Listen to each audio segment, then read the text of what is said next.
مساء الخير يا شباب.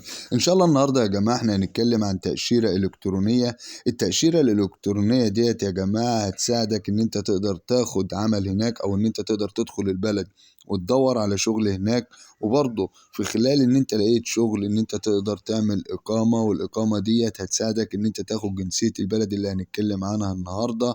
وجنسية البلد طبعا هتساعدك إن أنت تقدر تدخل بيها معظم دول أوروبا، ده لو ما كانش أغلب دول منطقة الشنجن.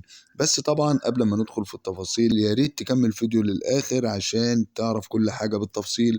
واللي حابب يكون معانا إن شاء الله في قلب القناة، يا ريت ما ينساش الاشتراك ويفعل الجرس عشان يوصلوا معانا كل جديد. إن شاء الله النهاردة يا جماعة احنا هنتكلم عن تأشيرة كولومبيا الإلكترونية، اللي هي طبعا مصدرها ودي طبعا لكل الجنسيات العربية. يعني أي جنسية عربية، سواء بقى كان من المغرب، سواء كان من الجزائر، سواء من مصر، العراق، سوريا، أي دولة عربية من حقها تقدم على التأشيرة ديت.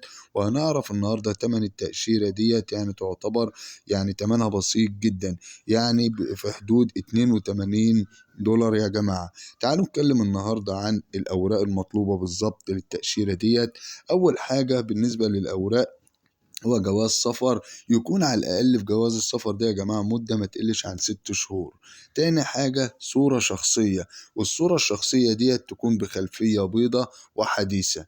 بعد كده انت مثلا لو راجل موظف، فانت هتجيب خطاب من الاتش ار بالراتب بتاعك والمنصبك، يعني البوزيشن، يعني انت شغال ايه بالظبط في قلب الشركة. او لو انت مثلا، طيب لو انت مثلا شغال حر، يعني ليك شركة خاصة بيك أو ليك سجل تجاري وبطاقة ضريبية، فأنت برضه هتعمل ورقة زي ديت أو خطاب بتثبت فيه اللي هو الراتب بتاعك من شركتك ومنصبك.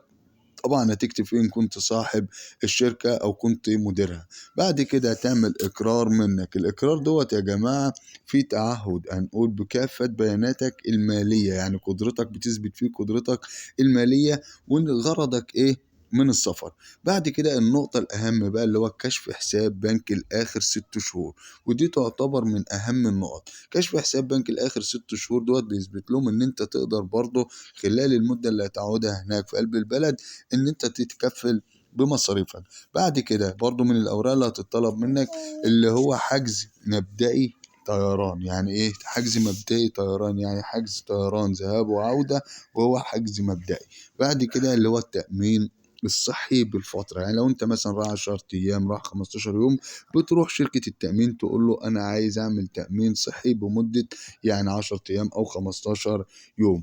بعد كده بتترجم كل الأوراق ديت وتقدم الطلب على التأشيرة، وطبعا بعد كده بتبعته للسفارة عن طريق الموقع إن شاء الله اللي أنا هسيبه لكم في قلب صندوق الوصف. هم بيراجعوا الطلب بتاعك، وفي حالة بقى لا قدر الله الرفض زي ما قلنا يا جماعة، أنت طبعا بتدفع حق التأشيرة عادي، مفيش أي مشكلة.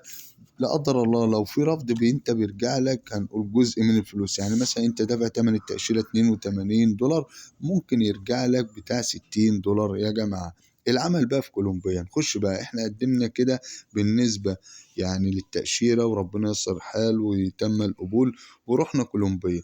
انت هتبدأ تستخدم طبعا ان هي الطريقة اللي احنا عارفينها، ان انت تدور على شغل التقليدي. انت بتروح المكان وبتقدم السي في، او ان انت بتبدأ تسأل على شغل هناك. طيب ربنا ييسر لك الحال وقدرت ان انت تاخد شغل هناك. الشغل دوت يا جماعة هو اللي يعني هيديك او هيساعدك ان انت تاخد اقامة دايمة هناك. الاقامة الدايمة ديت يا جماعة يعني لمدة 5 سنوات. ال5 سنوات دولت يا جماعة هم اللي هيساعدوك مثلا، يعني بعد 5 سنوات اقامة دايمة هناك في قلب البلد، من حقك ان انت تقدم على جواز السفر هناك بتاع البلد.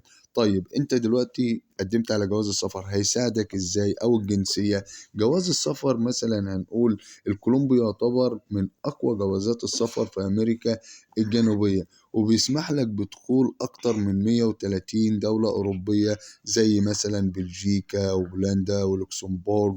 طيب دي اول طريقة ان انت تقدر تاخد بيها الجنسية. في طريقة تانية اقدر باخد فيها الجنسية الكولومبية، في يا جماعة طريقة تانية، وهي زي الجواز، ان انت تتجوز من كولومبيا. يعني لو انت جوزت من كولومبيا من حقك برضو بعد 5 سنين ان انت تقدم طلب على الجنسية الكولومبية يا جماعة.